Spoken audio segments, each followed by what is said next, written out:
What is up, guys? In this video we're going to be talking about arrays in C++ and how we can use those. So let's get started by creating an array. And the first thing we have to do is define what kind of array we want it to be. So it can be an int array, it can be a float array, it can be a string array.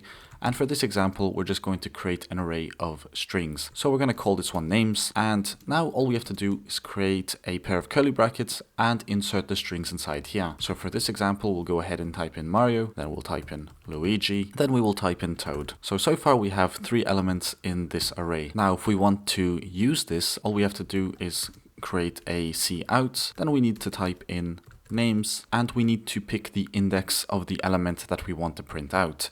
So just as a reminder, arrays start at the index of 0. So this is 0, this is 1, and this is 2.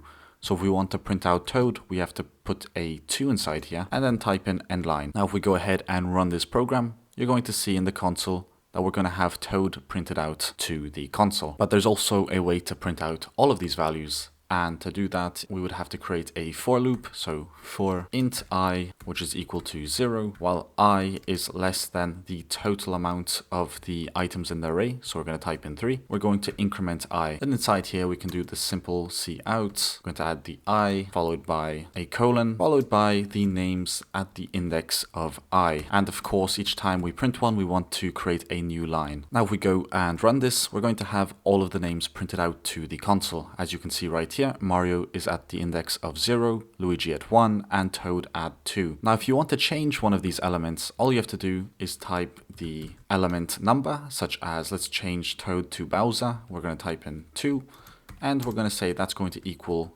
Bowser. Now, when we rerun the program, you're going to notice that Toad is going to change to Bowser when we run it. And one more thing, right now we created an array without a set number of items. If you want to actually specify how many items are in the array, all you have to do is insert a number here, and this will reserve some extra space in case you want to add elements later. And the benefit of doing this is that you do not need to recreate the list if you want to add more items. For example, if we wanted to create something at the index of 3, this would not work if we did not add this number.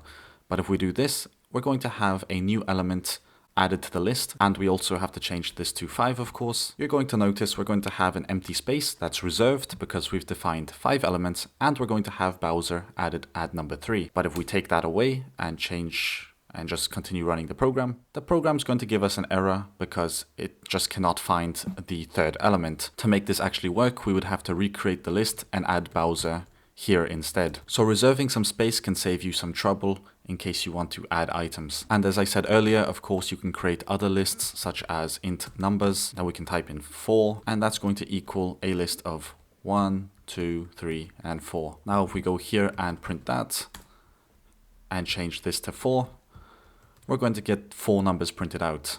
And just as the string array, we can change each one of these individually. So we can go ahead and type in numbers at the index of 2 should actually be equal to 10. And when we rerun the program, you're going to see that this will change to 10 and that we can use each one of these variables individually. But that was the very basic intro to arrays in C++.